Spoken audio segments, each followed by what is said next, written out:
like my granddad was in the steelworks, so I've grew up around industry and metal, bricks. So the materials are a really important aspect to my work, and the relationship with the site is that I place the materials where they once were and where they once were like different aspects. So there's a structure and then it's destroyed and then it's remade. It's like a rebirth kind of cycle that I put the material through. The bricks are kind of like they were found like as they're photographed and where they were photographed.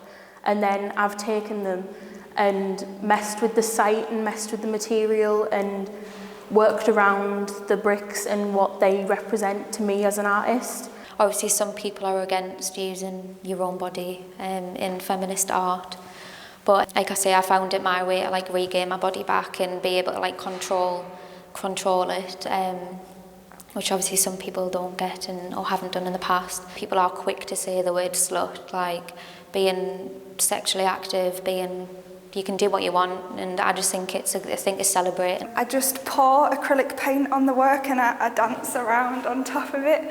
And then afterwards, once it's dry, I get some embroidery thread and I sew it, which is really hard because it's thick like leather, so it really hurts and I end up with blisters all over. But yeah, I think you can tell that pain has gone into these pieces. So my work looks at the urban landscape and specifically public houses and pubs. I'm kind of fascinated with the architecture that they use and the history behind the pubs, because it's always been something before it's a pub. I work on large scale to kind of get that same effect of a pub. It stands really tall and it's kind of in your face. When I say it's a reflection of my personality, I definitely look at themes of mental health, anxiety disorders, grief, loss. I look a lot at social media and how we present ourselves there, because that is an idealised version of ourselves. We present what we want other people to see and how we want other people to see us. As a collective, we looked at the experiences of women during lockdown, and it was quite shocking that the amount of childcare women were left with was a lot higher than men. The amount of jobs lost is a lot higher for women than men.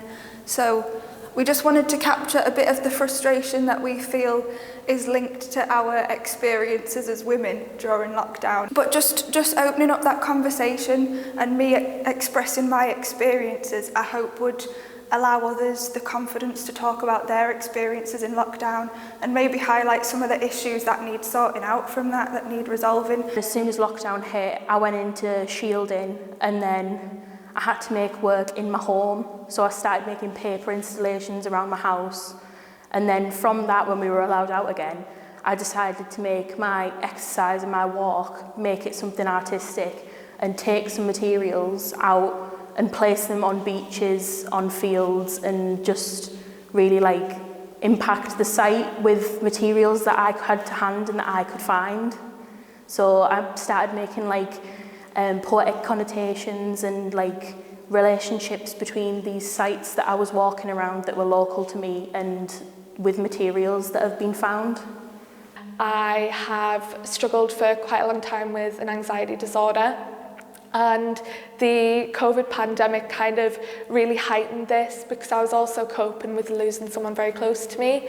So that definitely kind of took over my work, because who's got the motivation to do anything when you're struggling to get out of bed on a morning? Everyone's lost something in the pandemic. Everyone's, whether it's time, loved ones.